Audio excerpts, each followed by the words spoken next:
Good morning. We are back on Living with Favor. Welcome to the business show to inspire and encourage the entrepreneurial spirit in you. The promise of this show is to introduce you to expert guests who will help me uncover the secrets of living with favor while building our businesses. I'm your host, Lisa Mosby. Thank you for tuning in and letting me offer a bit of advice. FAVOR is an acronym and it stands for faith, abundance, vitality, overflow, and relationships. These are the 5 pillars of my business from the last 40 years, and I want to share them with you through stories and interviews of other women who have had great success in their businesses. This month we're diving into what I call the Audacious Confidence Series, where we're touching on all the pillars of living with favor. Our topics for the month include givers and takers, that's this week. And then we'll talk about the power of discernment, releasing trauma, and training your brain towards positive expectancy. My expert guest this month is Jackie Simmons, and she is a stress management consultant. She's a founding mentor of the Givers University, and she was co-founder of the Teen Suicide Prevention Society. Her TED Talk has been seen all around the world, and it's such an honor for me to have her here as a guest. Jackie imagines a world where your positivity shines like a beacon. Her mission is to increase the optimism, hope, and prosperity of the planet. As a stress management consultant, Jackie's impacted over 100,000 lives. So please welcome Jackie Simmons to the show. Jackie, I'm so glad that you're here with us. Jackie and I are on a morning empowerment call together Monday through Friday. If you'd like an invite, you can check the show notes or go to my YouTube channel. But Monday through Friday, we're on this empowerment call. And when I interviewed and asked a few of the folks on that call, what's one word that describes her? It's often said the word mindset. So that's really an area of expertise. So I'm going to throw this over to you right away. How did you get started with managing your mindset? And I'm sure there's a story behind this. So please share. All right. So first, I'm going to date myself because everything nowadays is all about mindset and resetting your mindset, et cetera. We used to call it attitude. Yeah. Everybody has an attitude. What I didn't know growing up is that that's not your personality. It's not your temperament. It's not something you're locked into. Your attitude is under your control. I didn't know that, so it wasn't. So I got interested in this area when I was dealing with teenagers with attitude. I had 3 daughters that were all in high school at the same time. And my TEDx talk is based on the fact that my middle daughter was suicidal. And that's how my history came in, helping her navigate, helping me accept that I was the parent of a suicidal child. Now, okay, here's the spoiler alert. She's still alive. Okay. Right? So everybody knows she's still alive. And along with her sisters, we co-founded the Teen Suicide Prevention Society right as COVID shut down the world. So we have been in this soup with everyone else going, now what? Well, it is the now what, and opening yourself up to now what in a positive expectancy that allowed me to do what I'm doing now, which is, as you said, I'm working as a mentor with at Givers University and helping people understand that when we're talking about givers and takers, we're not talking about people. We're not labeling people. We are simply discerning their actions, their behaviors, not their words, okay, their actual deeds. And when we start looking at people's deeds separate from the person we love, because we love everybody. That's the whole premise behind most religions. That's the whole premise behind Givers University. We love everyone. So separating them out from their deeds, which we may not love. Yeah. And then what do you do with that information? So that's where we're going to get started today. This is going to be a lot of fun. Yes, the big thing I was interested in when I asked you to interview was the Givers University. She had shared some information about this on our morning empowerment and call, and I was just fascinated with this idea of understanding givers and takers. I know you've done a lot of work in this area. You've been through mentorship training in this area. How do we get the conversation started? Maybe a brief definition from your perspective and from your training, defining kind of givers and takers. A giver is someone who understands the basic premise that when I give more, I have more capacity to receive love, more capacity to receive joy, more capacity to receive abundance. So this is all, and Givers University makes no bones about it. They are biblically based in how they approach things in their language, just because they think it makes sense. Intelligent design. And so they use that language. So they use neutral language. The power of being able to discern people's actions. Is someone first in and last out? Do they show up and volunteer, or do they show up after everything's set up and leave before the cleanup? If you've ever hosted a potluck or a picnic, you know who's who in that scenario. And it's just that simple. Now, I don't believe that how you do anything is how you do everything. Okay. There's always more to the story. So that's the other premise. There's always more to the story. So we're not going to understand. And at Givers University, we don't care so much about your past. Yeah. We care about where you want to go and helping you get there. So when someone is chronically complaining, they're bringing down the energy in the room, that's not a giver by definition. Here we go. Givers bring with them wisdom, wealth, and wellness. Those are the three things that givers bring. So somebody who brings wellness, somebody who brings wisdom, somebody who brings wealth to their whole community. And that doesn't have to be in dollars, and it can be in dollars. Wealth has a multifaceted kind of feel to it. So that's the hallmark of givers. They bring with them wisdom, wealth, and wellness. They are sometimes quiet, because when they do speak, it's not empty words. Takers, on the other hand, bring with them disruption. They bring with them the seeds of destruction in every relationship. Someone who self-sabotages every relationship they're in. It's a pattern of behavior, and usually they blame the other person. That's another sign of a taker. Takers blame. Givers say, how can I take and make this better? So the difference between the two. And the reality is that once you start discerning behavior, then all you do is say, oh, I like how you behave. I like how I feel when I'm with you. I like this wisdom, wealth, and wellness that you bring with you walking into a room. You brighten up the room when you come in. I want you closer in my life. How can we do more? Which is how we ended up on this call. It is. And then when you discern someone, oh, you bring with you disruption. You bring with you this feeling of victimhood. You brighten the room when you leave. Yeah.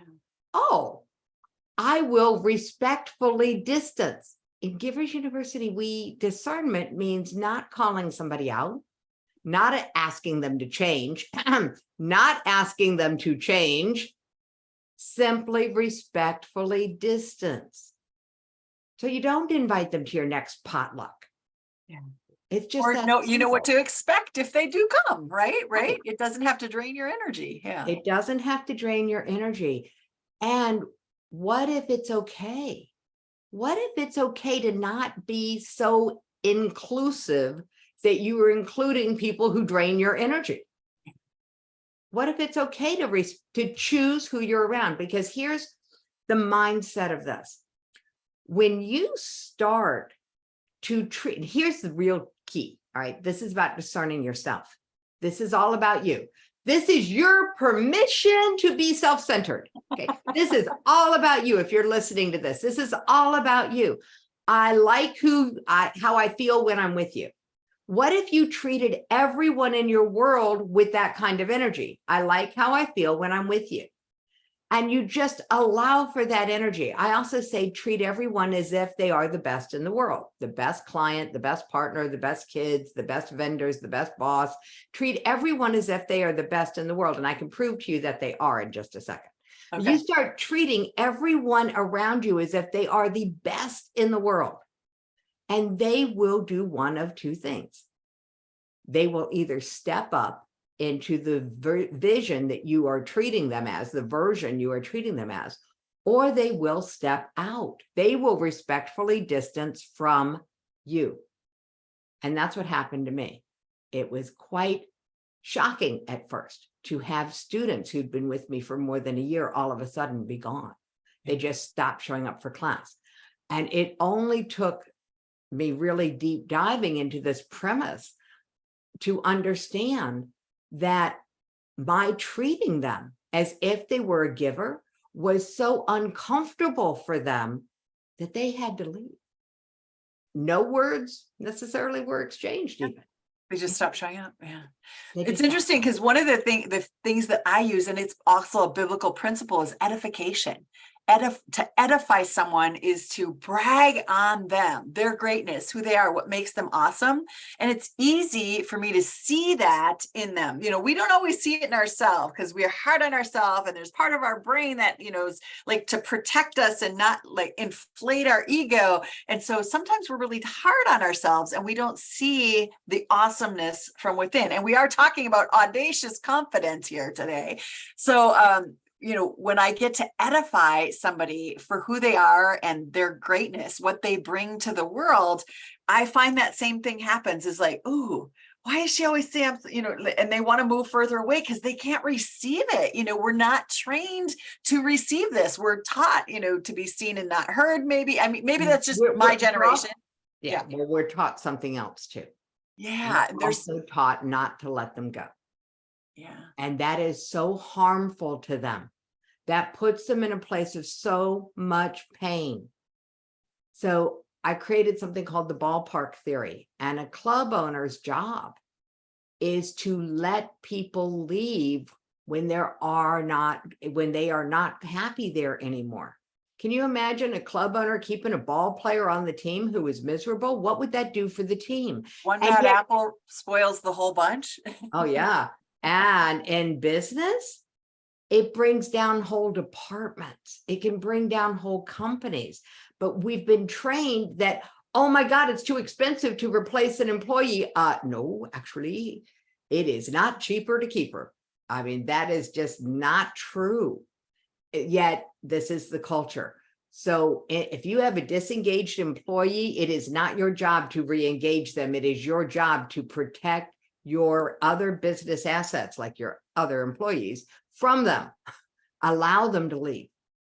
Yeah, because engagement is an inside job. Motivation is an inside job. And when people really are just in that space of bringing with them disruption and disrespect and distraction, and this idea that it's going to be everybody else is doing it wrong and blaming everybody, this kind of energy, of critical energy, rather than curiosity, how could we make this better?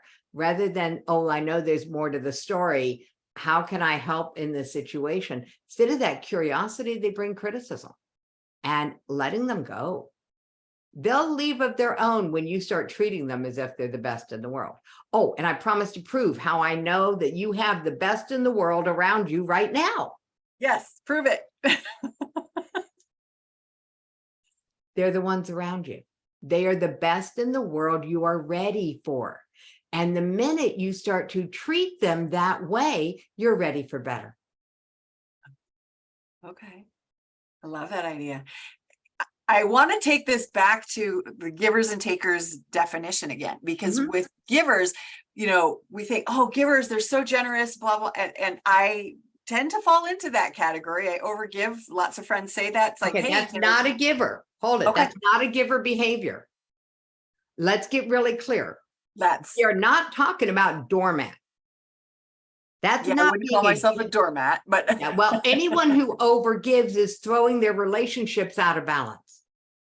So there's an idea that you can't overgive. And that's true if your cup is full. If you're given from your saucer, you're given from the overflow, which I know is part of your conversation. it is, yes. If you're given from your saucer, you're giving from your overflow, your cup is full, your heart is full. It is not possible to overgive. Other people may be uncomfortable receiving that much from you. This gives you a clue as to whether they are more in the taker-ish mindset or the giver-ish mindset. Givers know how to receive. We have to know how to receive. We have been given an experience of life where everything we need comes to us the moment that we need it. I mean, this is the experience of being present to life. So we have to be able to receive it, or we will be giving from depletion. We'll be giving from scarcity. We'll be giving from the energy of, or we'll be receiving from the energy of, oh, if I take this, I'm depriving somebody else. This is this sense of not being worthy of having everything that is possible for you to have, which is what we are promised. And that there's more pieces to the pie than we think. There is enough for everyone. There's not a finite number of pieces of pie. Perfectly said. It's an always expanding. The more we allow ourselves to say, oh, I'm satisfied with what I have, and I prefer this. To allow ourselves to have preferences is a very gentle way. Instead of there's some hard language out there right now. Mm-hmm. When we judge people, we're doing a disservice to ourselves, because we cannot, I believe labels limit us, and we cannot limit another person by judging them or by judging their shoulds. They should have done this, or they should not have said that. We cannot do that to them without limiting ourselves as well. Mm-hmm. So when I say permission to be self-centered, permission to be healthily selfish, to be in the center of your own life. If you asked my story, I got to a point, I was dealing with a suicidal child. I was dealing with the end of my second marriage. I was dealing with my second bout of clinical depression. And I realized if I did not change what I was doing, I was going to get to the end of my life, never having lived my life, because I had given all of my life over to the perceptions of other people. Their opinion of me mattered more than my opinion of myself. And it was from that place I was trying to help my kid. Not a great nothing to place. Give. Mm-hmm. There's nothing left to give. Mm-hmm. And it's a really deep, dark hole. And I had my Scarlett O'Hara moment, as God is my witness, I will never fall into that hole again. And that led me to studying everything that now comes under the heading of Stress Management Services, which is my actual company. Yeah. The ability to resolve the voices in my head, to actually clean up all of the mental and emotional trash that had led me into the places that were deep and dark, to clean that stuff up took me studying multiple energetic healing arts. I've studied mediation. I can do court-ordered mediation. The only conversation I care about mediating is the one that happens behind my eyes and between my ears, because that's where the game of life is played. It's all. How do we tie this into business, Jackie? You know, this is an inspiration, encouragement, platform for business owners. And I want to like kind of steer us in that direction. So many entrepreneurs and small business owners give. In fact, it's part of the branding strategy. Give away your ebook, give away your free course, create all this content, work for free, show people what you're all about, and then eventually they'll come back in. And so I think that, that we've gotten caught. You got it right there. You nailed it. Oh, eventually they'll come back in. No, they won't, because if all you're doing is giving away for free, guess who you're attracting? People who are looking to take. So instead of giving away your things for free, which is not a bad strategy, it's just not the only strategy. Balance that out with, and Start offering people things that they can exchange energy for. Yeah, I have a $7 class. Yeah, I teach a $7 class, and I do it because some people will not show up for free, and the people I want to work with won't show up for free. They won't. They have been inundated with free stuff, and it's really good stuff. And I used to host summits, and oh my goodness, my attendees got massive amounts of free stuff from all of my speakers. I don't host summits anymore because there's too much, and we don't have the power of discernment. So I'd rather spend 15 to 20 minutes one-on-one with a person than blast out on social media nowadays. I don't do any mass marketing anymore because we lost the personal touch. So yes, have your ebook. Yes, have your course that's recorded that people can consume without taking your time. And if you're going to put in your time, allow them to put in their treasure. Okay, because we've only got 4 things we can invest: our time, our talent, our treasure, and our trust. Most people are afraid to let other people give them treasure because they don't trust themselves enough yet. So let's take and trust. Let's come back to what happened on the empowerment call this morning and ask the question, what business are you in? And then the second question is, what business are you really in? When you can dig down just a little bit, not about what you do, but about the impact what you do has for your clients. Yeah. What business are you really in?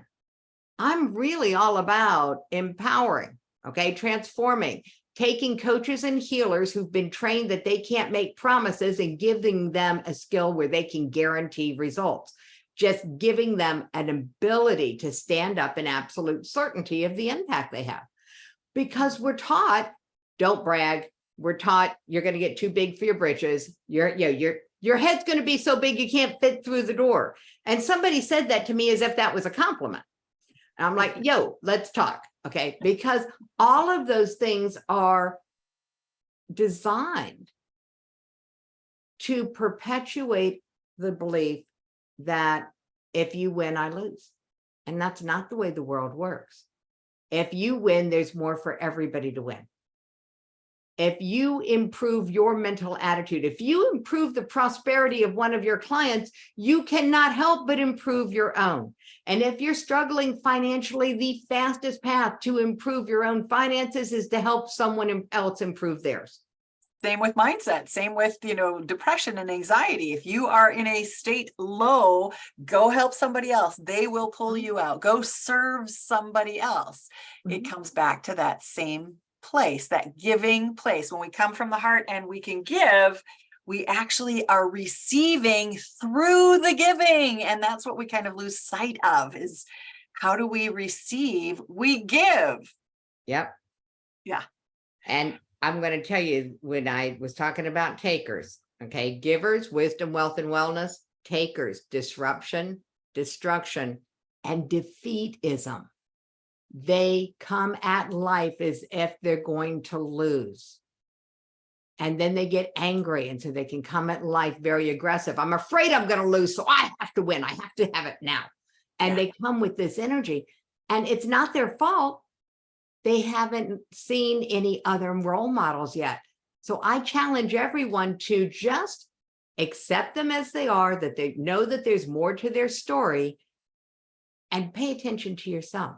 Discern your own attitudes, discern your own behaviors, and treat everyone around you as if they're the best in the world for you, because they are the best you're ready for. Let's repeat that again. It's wisdom, wealth, and wellness for givers. The only one I caught was defeatism for the takers. What are the other two? Disruption. Disruption. And destruction. Destruction. These companies that grew so fast and then they imploded because they didn't have a solid foundation under them. They brought takers. They wanted all the money really fast. They didn't build out the infrastructure, and so they destructed. Lots of the seeds were there at the very beginning. And so just noticing, are you building to last? Are you putting down roots? I used to go super, super fast. I was ready, fire, aim kind of person. Ready, fire, aim.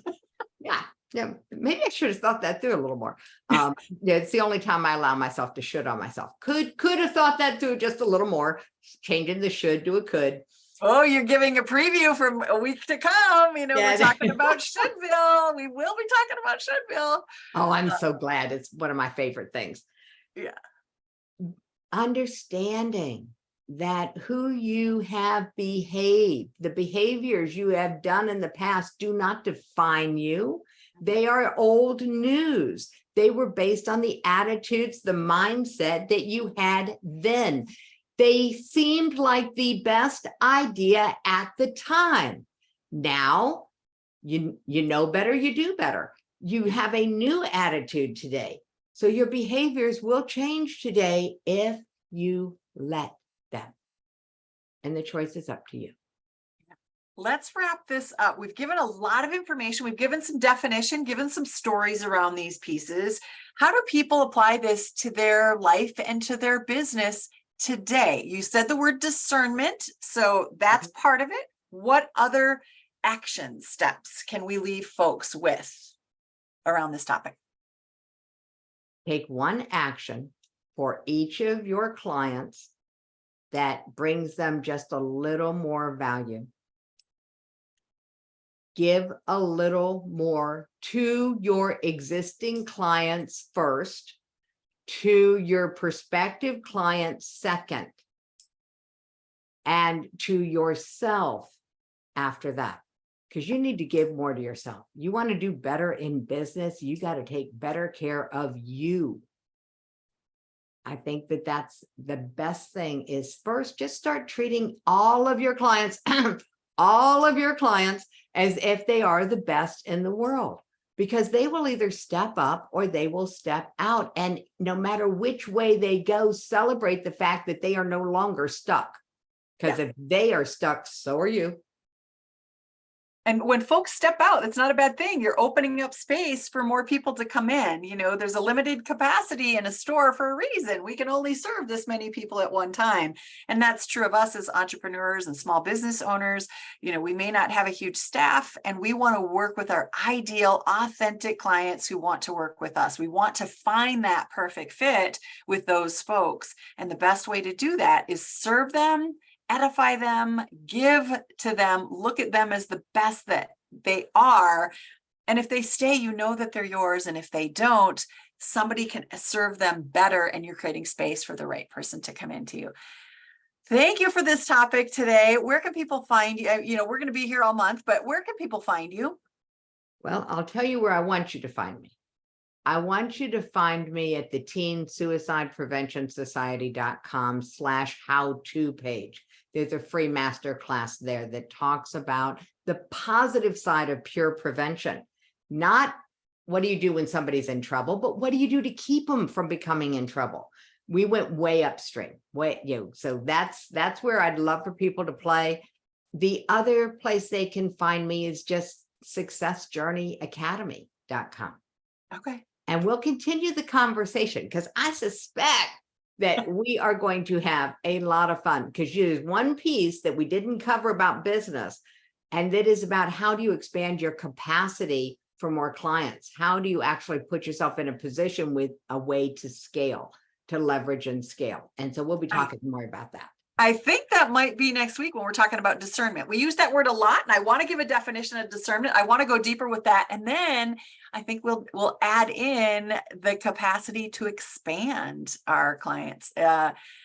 Super fun month ahead. I hope you all can join us. We want you to experience joy and personal fulfillment in your work. My team and I support business owners with simple solutions. If you could use a bit of advice to start or expand your business, if you're ready to implement an affordable powerhouse digital marketing plan, or you just need lead generation, let's have a conversation. You can go to lisamosby.com, and that's Lisa, BEY.com, and click book it. Schedule some time for us to have a conversation. Thank you so much for tuning in and sharing our show with your friends. I look forward to seeing you all next week. We're talking about discernment. We would love to give you a bit more advice. Come on back, everybody.